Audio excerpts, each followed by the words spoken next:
Douglas Allen Bickford. It is the 18th of April 2022, and I am the president and CEO of Say I Love You in the Mirror Productions.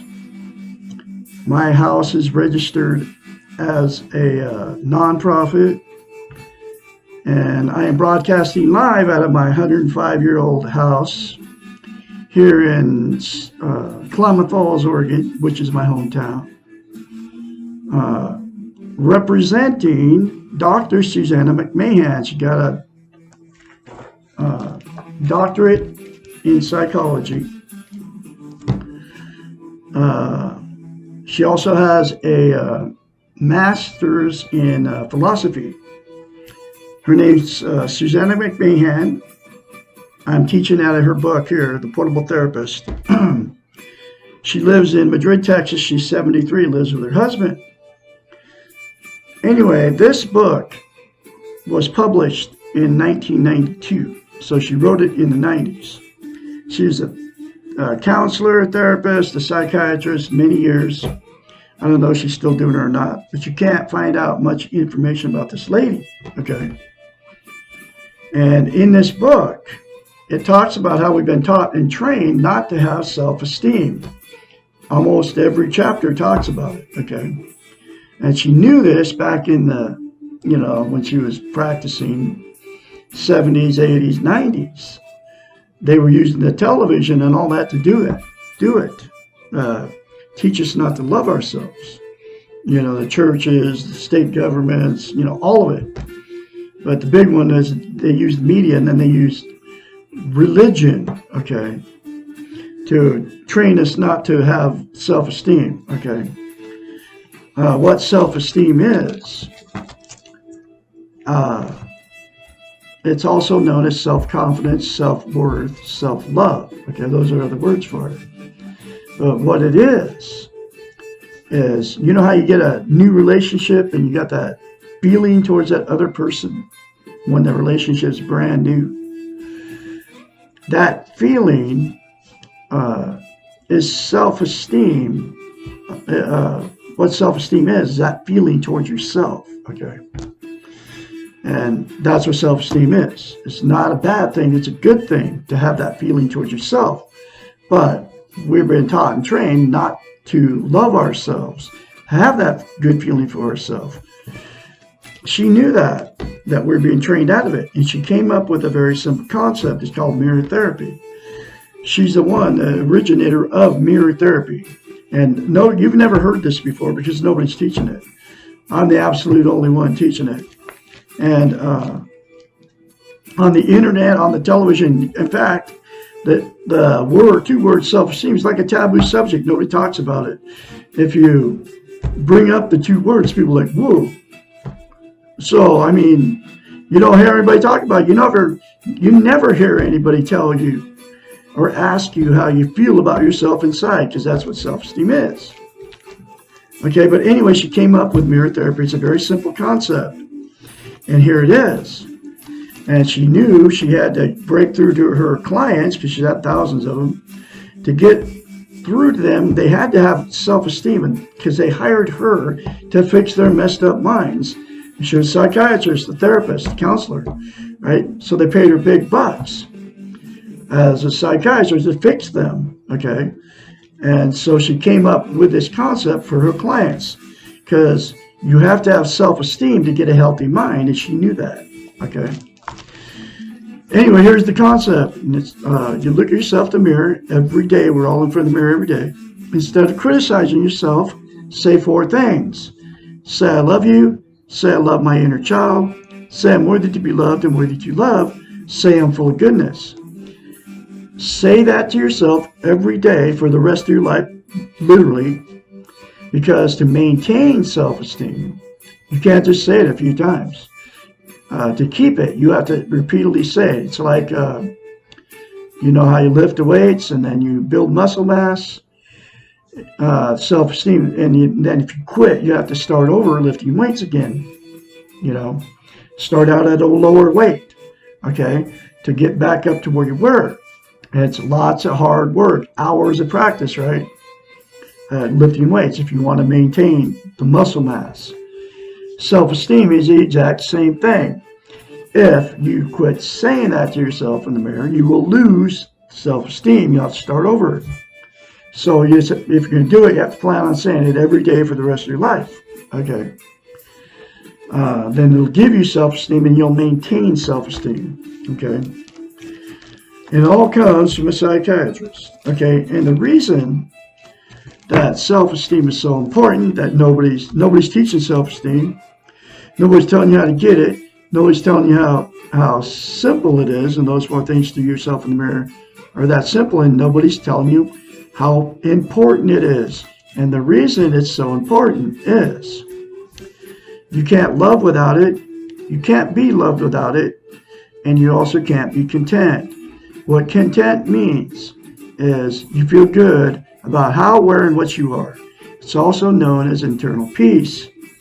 You can't be content without self-esteem, and people are using 10 things to try to be content. They're all externals, they're outside of yourself, and here they are: drugs, alcohol, sex, food, TV, gambling, religion, material possessions, or people, or money. Okay. The 10 things are outside of yourself. Like I said, they're called external things. They'll make you happy momentarily, but they will never, ever make you content. Never. You know, it's like you do the drug, right? It feels good. Then the feeling goes away. You have to do more drug. Or like you sit in front of the television. Feels good while you're in front of it. But as soon as you turn it off, you don't feel good anymore. You get in a new relationship. Feels good for a while, but that good feeling is never permanent. You get something new. Same thing. It feels good when you get it, and then that good feeling goes away. Same thing with money. You get money, and the good feeling, it's good at first, it goes away. Okay. Gambling, same thing. I mean, it's always temporary. That's a temporary fix. It never will make you content. And there's only absolutely one thing that will, and that's the 4 things to yourself in the mirror daily without fail. Okay. And the other thing is about self-esteem. You can't love without it. You can't be loved. So what happens is 2 people without self-esteem, they get in these relationships, whether you marry them or don't marry them.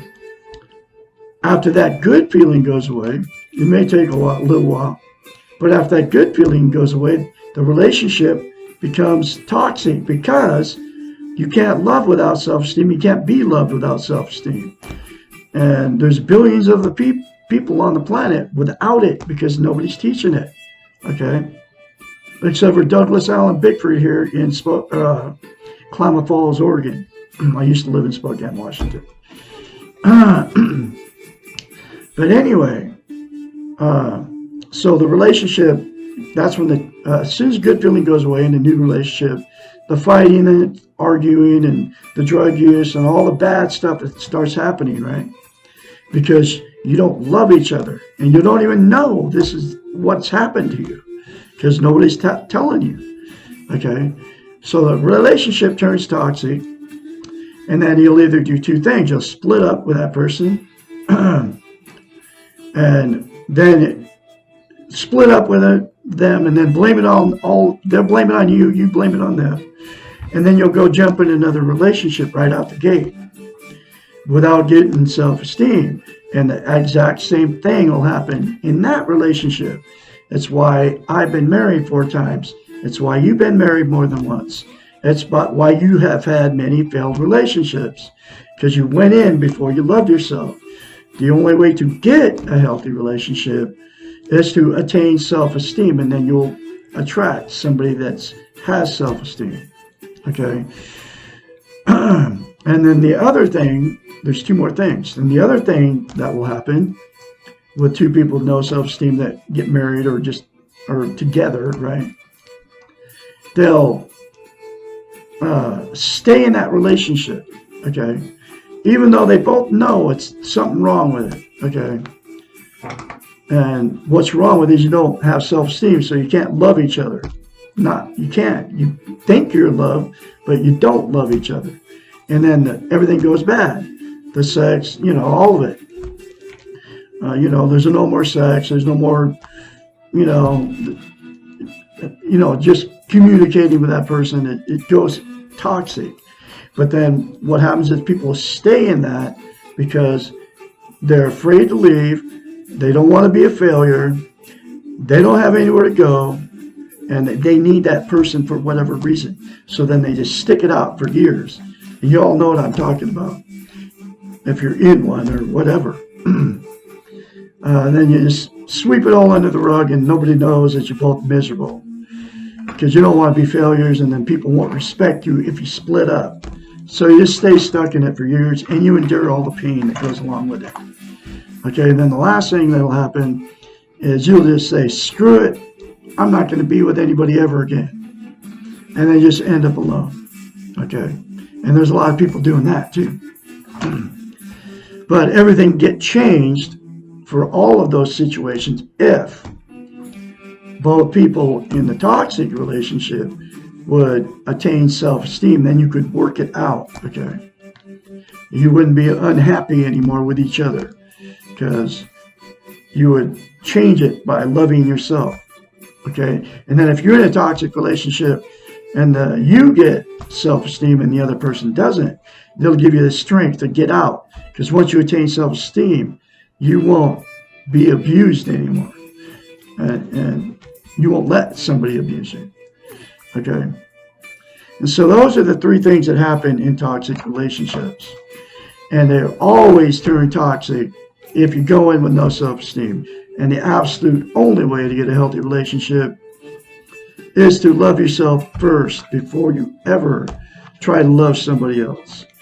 And we're being trained that you're supposed to love somebody else before you love yourself. In fact, they're saying it's a bad thing to love yourself. And that's why Douglas Allen Bickford is here teaching out of this book. So you can get a healthy relationship, so you can learn how to love yourself. And those 4 things in the mirror to yourself daily without fail. If you do it and you keep doing it, you will love yourself. Anyway, here is the next chapter. I've been going through this. I'm calling them lessons now.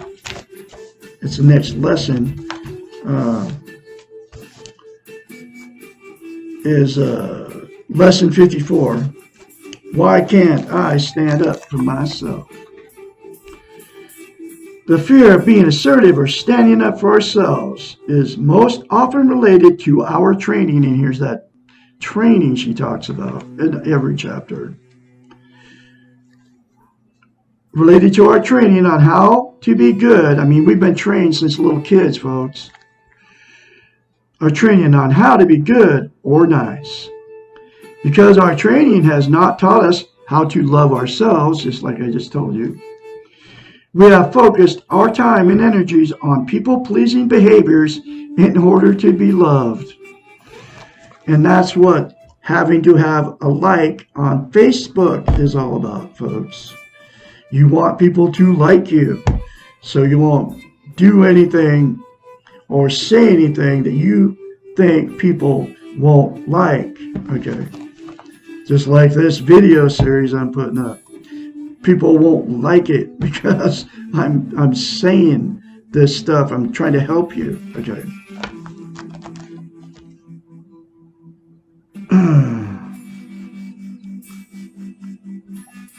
We have focused our time and energies on people-pleasing behaviors in order to be loved. We have been trained to believe that others will become angry and withdraw from us if we express opinions contrary to what they are saying. It becomes easier to agree and withhold our own rights, choices, and feelings rather than risk abandonment. We think that if we go along, then we will be loved and taken care of by these others. The paradox here is that usually people pleasers become a pain to those around them. People stop believing in all that niceness and begin to wonder if there's a real person in there. And people who never assert themselves become a lot of work for others because no one, including the people pleaser, knows what they really want or need or feel. The end result is usually exactly what the people pleaser is trying to avoid: abandonment, either emotionally or physically. Not standing up for ourselves means exactly that, literally and figuratively. It means that we do not feel worthy to be in this world and to hold opinions and thoughts and feelings and rights. Asserting ourselves means putting ourselves forward and expressing who we are. It does not mean being pushy or aggressive. The bully is as insecure as the people pleaser, and it is no coincidence how these opposites attract each other. We can easily recognize how the bully is self-centered, but we can also recognize the self-centeredness in the people pleaser.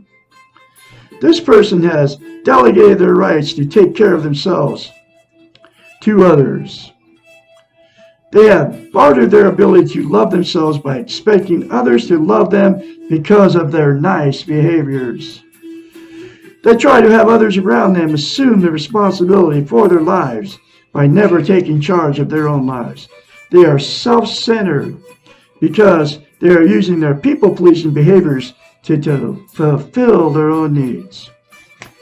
These people are more concerned with appearing nice than they are dealing with the reality of life. They begin by being lovingly manipulative, doing something in order to get something back, and at the end by being resentful and feeling abused. Niceness is not the same as goodness. Being passive and going along when you don't want to, agreeing when you secretly disagree, have a high price. These people-pleasing behaviors do not work. They stop us from being real and from doing the best we can. They stop others from trusting us and from relating with us in an honest way. Not being assertive leads to resentment.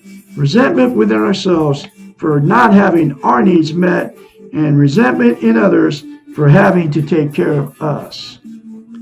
It is not real to always be nice. It creates a complicated and eventually destructive circle of negative behaviors. Stop being so damned nice. Say what you really think and feel. The world will not fall apart when you really express yourself. The paradox is that being real and open and honest are much more simple than being what you think other people want you to be. Remember that others have the right to choose, and they may not choose to agree with you. Allow yourself to disagree, to stand up for yourself, and allow others to do the same. This results in a much simpler and saner way of being. No matter how nice you try to be, everyone will not love you. That is okay if you love yourself. And the people who do love you will know and love the real you, and that is the only one worth knowing. Assert yourself. Stand up for yourself. You are here and you are real. Let the world know it. Whew! That's a very important chapter for you folks. I'm going to have another one for you tomorrow, which will be another lesson for you. And I'm going to have another lesson for you tomorrow, which is Why Can't I Say No, which is lesson 55. I can be your mentor when you start going through this change, and if you say those 4 things to yourself in the mirror daily without fail, you will change. Call me only when you start going through your change, when you start looking at yourself in the mirror and saying those 4 things. 458-232-5238. And this is Douglas Allen Bickford, CEO and President of Say I Love You in the Mirror Productions. Y'all have a great day, and I'll be talking to you tomorrow.